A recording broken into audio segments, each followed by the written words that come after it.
this is kind of a tongue-in-cheek, like a funny example, right? Where it says, you know, I'm not doing anything wrong in a public restroom. However, I would still appreciate privacy, right? So just the idea that privacy is not something we need to like hide anything we're doing, but privacy is kind of this fundamental right that is just something that is reasonable to ask for.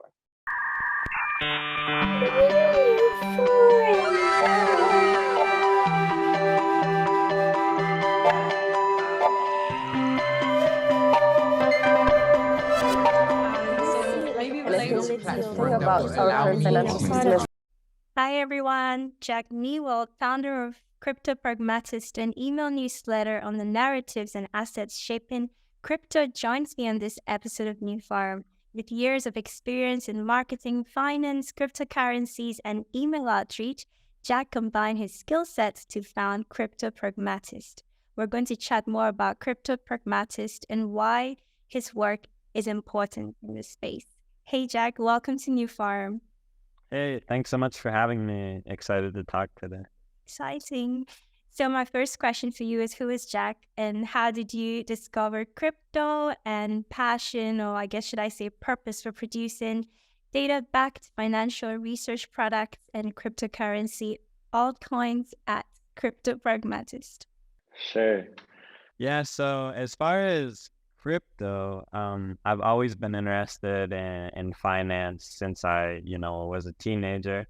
And I remember chatting with my dad one time about, I like to talk to him about finance, and we were having a conversation about what is the next Apple or what is the next big company that grows a ton and then continues to grow a ton over the next decade. So I was thinking about that question for a while. I remember, I think it was my first or second year of college, and I decided that it was crypto, and have kind of been following since then.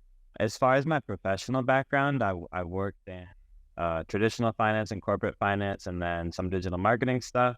And in 2020, I felt like there was a big opportunity in crypto, started following the space much more closely, just personally, and eventually kind of used the skill set that I had learned to launch a newsletter.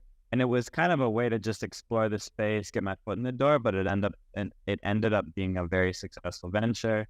I ended up, getting a lot of traction on Twitter. There was a very clear necessity in the space for people looking for kind of simple, accessible content on more complex crypto topics. And yeah, we kind of carved out a niche there, and it's been more and more successful ever since then, and growing. And yeah, a year and a half later, I just realized yesterday, it's been the longest job I've ever had, or the longest time I've ever had a job in my life. Well, that's something.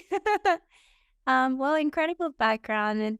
It looks like it was some sort of a natural like evolution for you, being interested in finance and, I've been in conversations about that. So, you mentioned that a lot of people are interested in Crypto Pragmatist, your newsletter, and I'm curious to know who are like the target audience. Sure. Yeah.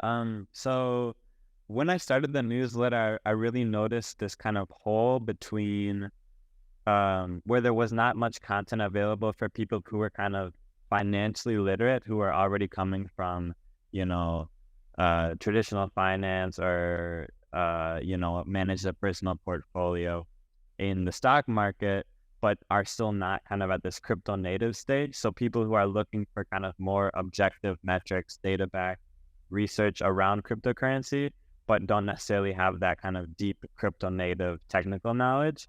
So that was kind of my goal, was to bridge these two worlds.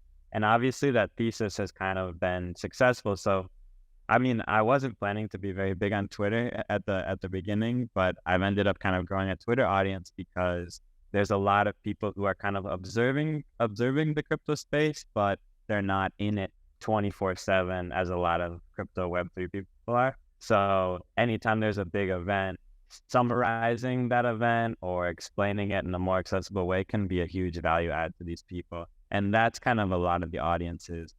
People who are kind of beginning their journey into being crypto native, exploring more crypto assets and the Web3 world, but haven't quite reached that kind of super technical level that we see in the space. Yeah, I need to subscribe. Feels like you're talking to me. Yeah, I mean, it's sort of like a learning, how do you say, like I'm always learning, from guests, and Right. there's always something new, I'm just like, oh, I got this. And then the next thing, like, oh, something new, then a new trend. I'm like, oh, so yeah. Plus, there's always in crypto, I feel like there's always an opportunity to dive deeper. So, you can learn about Bitcoin and Ethereum, and then you can learn about DeFi, and then you can learn about kind of the building blocks of DeFi behind that. And then you can go one layer even deeper, which is like learning about the protocols themselves and the consensus layers, the mechanisms of blockchains themselves. So there's always an opportunity to go even deeper. Yeah, that's true. And I was also curious to know, like, because we've had some conversations about like also women in crypto and how like investing in anything finance is almost like most women in general like would not really involve themselves much in that. And but then in Web3 we see that it's not the case. So I mean, of course, you probably haven't checked this, the data to know how many, in terms of gender, but it will be interesting to know. You have a thought? Yeah, I mean, obviously, I think most people kind of agree that, well, finance definitely leans male and crypto definitely leans male as well.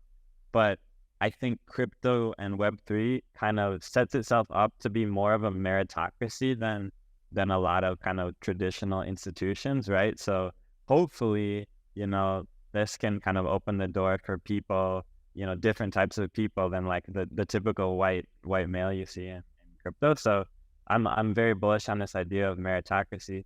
I live in Mexico actually, so in one way this means hopefully more women coming to the space. In another way, this means kind of people from emerging economies or younger people. Obviously, we see tons of young people in crypto, so I'm very bullish on the global South, LATAM, Africa, people kind of creating and building for their own communities. And Web3 offers this kind of free platform where anyone can build and anyone can, abide by these kind of rules and create something of value and ship it to the entire world. And I think that's a very, very cool concept. It is super cool. Yeah, I love it too. When I was introducing you, I touched a bit on altcoins, and I think that it's not something that, at least for me, I'm not like super familiar. I know that they're like alternatives to Bitcoin or ETH, and then I also read that there are like thousands of those, different altcoins. And so maybe how would you describe that to crypto, investing beginners, and what are the pros and cons? Sure. So altcoins is kind of a word that's going out of fashion. It was definitely more popular a couple of years ago, but I like it because it means anything that's not Bitcoin and Ethereum. Obviously, most people who come to the space are looking at Bitcoin, Ethereum. Maybe there's a few people that come to the space via Solana, but there's a few assets that are kind of focused on. But the universe of crypto assets is really enormous, right? We have DeFi, Metaverse, all their layer one blockchains, layer two blockchains. So it's this kind of altcoin space is the problem set that can be solved here is pretty infinite, whether it's tokenized stocks or yield products or stable coins, right? These are all kind of alternative assets that exist on blockchain. So that's how I would describe altcoins in general. As far as what their purpose is, I would say it's kind of still being defined to the day. So we don't, we've seen a couple like killer use cases in crypto so far. Stable coins would be one, right? Talking about remittances and stable sources of value for people in high inflation environments. But maybe DeFi is another kind of emerging use case. But I happen to believe that there's going to be tons of emerging use cases in crypto. And I think one of the richest problem sets is going to be in this new space of creating tokens and creating new token models around problems that can't be solved with kind of traditional finance rails. The risks with altcoins is they tend to be riskier. Anyone can create an ERC20 token. Anyone can create a token on the Ethereum blockchain. So, there's still a lot of opportunity for misinformation or outright scams. There's also a lot of legitimate projects as well, but they tend to be kind of more volatile than Bitcoin, Ethereum. So it's definitely a bit of a wild west in terms of crypto, where kind of Bitcoin and Ethereum are the blue chips, so called. But I think there's a lot of opportunity here and a lot of opportunity to educate as well. So that's kind of where I see my role. Yeah, yeah. Education is definitely, like key. And so I'm glad that we touched on it a bit.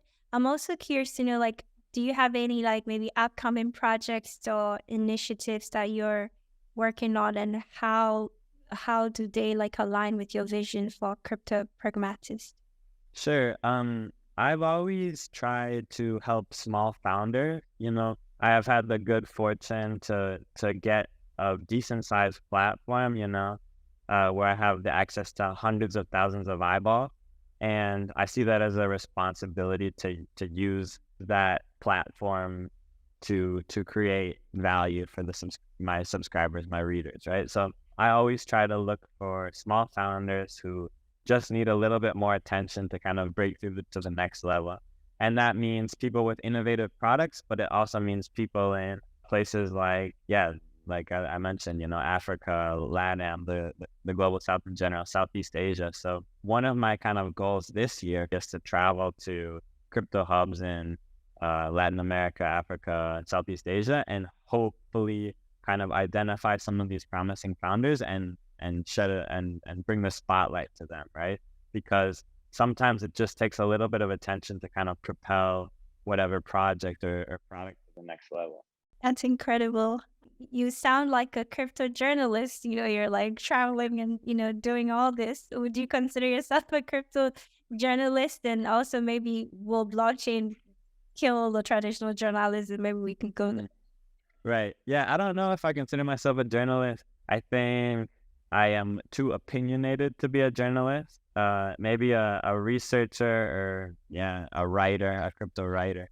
But yeah, I tend to kind of inject my own opinions into whatever I'm writing. So I'm not particularly objective, perhaps.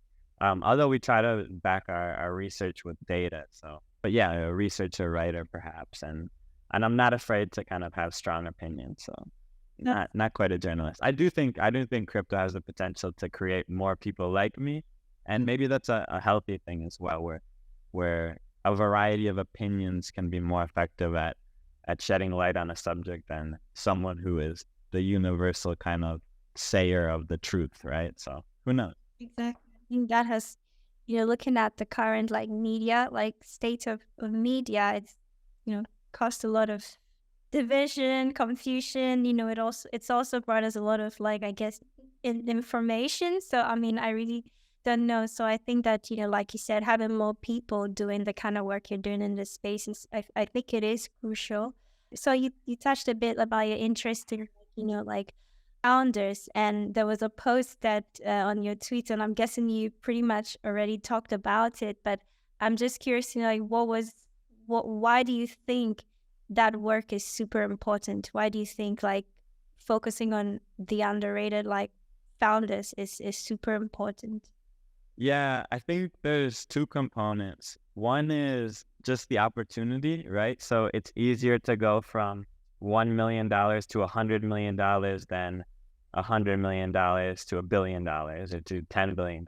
So there's a lot of opportunity to invest in small projects and to have successful investments. Kind of like the venture capitalist style of investing. So that's the first part, just kind of from like a financial gain part. It's interesting to find these founders, and there's a bit more opportunity there if you're willing to do the hard work to look in and research that. The other thing is, I think that this is kind of the richest problem set. So smaller founders are generally exploring the frontier. Smaller founders are much less risk averse. So they're looking to disrupt, they're looking to create, to sow chaos, to look for new problems. They have new opinions on how different problems need to be addressed with different products. in the bull market, I've been so excited about talking to founders because I hear a new wave of founders talking about, product market fit or how business models can be viable, right? And Bitcoin and Ethereum are incredible things. Without them, my career wouldn't exist. I love Ethereum. It's the biggest asset in my portfolio. However, I think there's so much opportunity to solve the problems. Perhaps, these layer one blockchains are the platforms we build on, but what's most important is to build products that help people in meaningful ways. So we have the platforms now. In my opinion, today, in coming years is the time to create these products that unlock the potential of something like Ethereum and solve problems for real people in the real world and create value in that way. And I think the smaller founders are the founders that are going to do that. Yeah, that's spot on, really. I totally agree with you there. You're big on diversity and inclusivity, so I hope that you find the right founders to give your support to. And also, you posted something today. You said, think of the economy like a public restroom. That's really strong. And really need privacy to do your business? No, but it will make you a lot more comfortable. Does it make you if you want a bit of peace and quiet? No. And do you want the camera watching? Definitely not. So can we go into this a bit? I found this really interesting. Sure, yeah. So there were a couple of comments on that tweet actually who said it was a poor analogy. I think it's actually a good analogy. Yeah, so privacy obviously has been this kind of recurring theme in crypto, even as early, even in the very first years of Bitcoin, it was debated whether privacy was necessary for Bitcoin to be kind of a successful project. And then recently we've seen the sanctioning of Tornado Cash, which is a blockchain-based product that allows people to be anonymous and to send money anonymously on the blockchain. So it's been this kind of hot button issue. A lot of people say, hey, I don't need privacy if I'm okay, if I am not breaking the law. If I'm not breaking any rules, I have no reason to be afraid of anyone looking, right? I tend to disagree, as this is kind of a tongue-in-cheek, like a funny example, right? Where it says, I'm not doing anything wrong in a public restroom. However, I would still appreciate privacy, right? So just the idea that privacy is not something we need to hide anything we're doing, but privacy is kind of this fundamental right that is just something that is reasonable to ask for. No, I totally understand the analogy. I do wonder, see, one of my struggle is it feels like everything we do on the internet, somebody is watching, one way or the other. I had a conversation with someone who said, if you care so much about privacy, just don't use the internet. Yeah, I mean, even in some way, blockchains are like the supreme public, well, it's a public ledger, right? So no one can see what I do in my bank account. Perhaps the government can subpoena, my bank records, and that's like a possibility. But in the current state, my bank information is a lot more private than whatever I'm doing on, Ethereum, right? So it's complex. We're obviously very early in the journey, so perhaps things will shift to be private. There's a benefit, obviously, to have things be public as well, right? We can't see it. It allows us to expose some of the bad things that are going on, right? It allows us to expose if there's some influencer who is pumping and dumping a token on us. It allows us to see money laundering, for example. But I think for the everyday person, it's also reasonable to ask for privacy.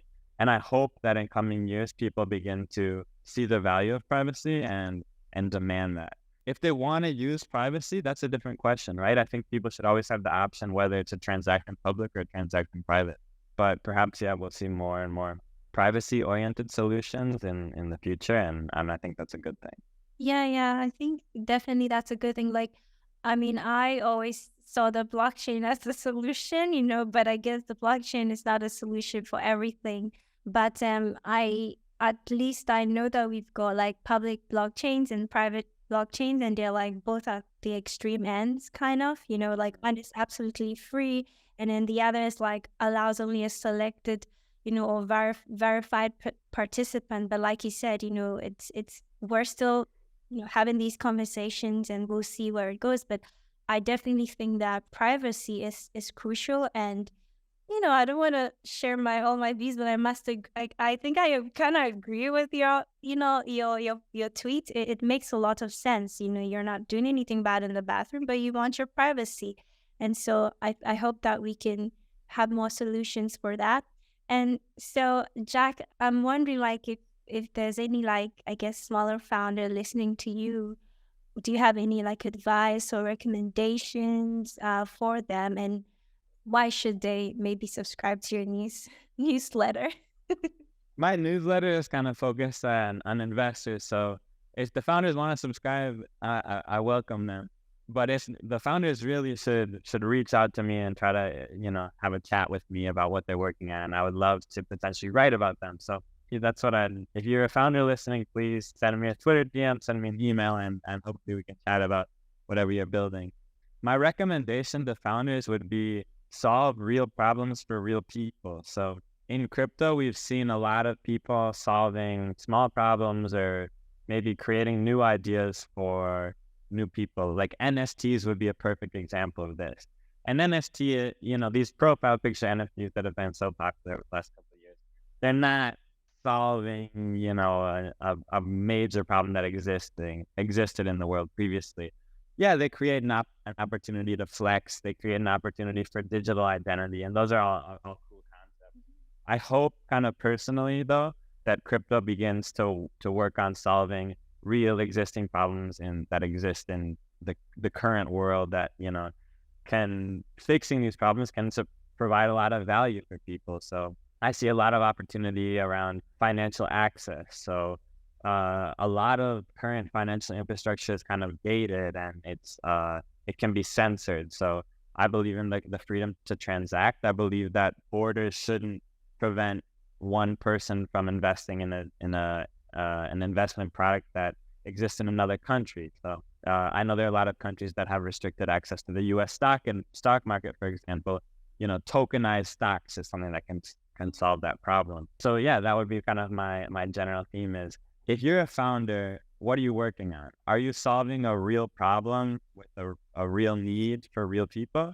Then I'm excited about your solution, and I would love to chat with you. Are you trying to grab money, or are you creating a speculative use case, or are you creating an opportunity for people to gamble? That's interesting, and a lot of people in crypto are going to be excited about that, but perhaps there are more impactful things to do as well.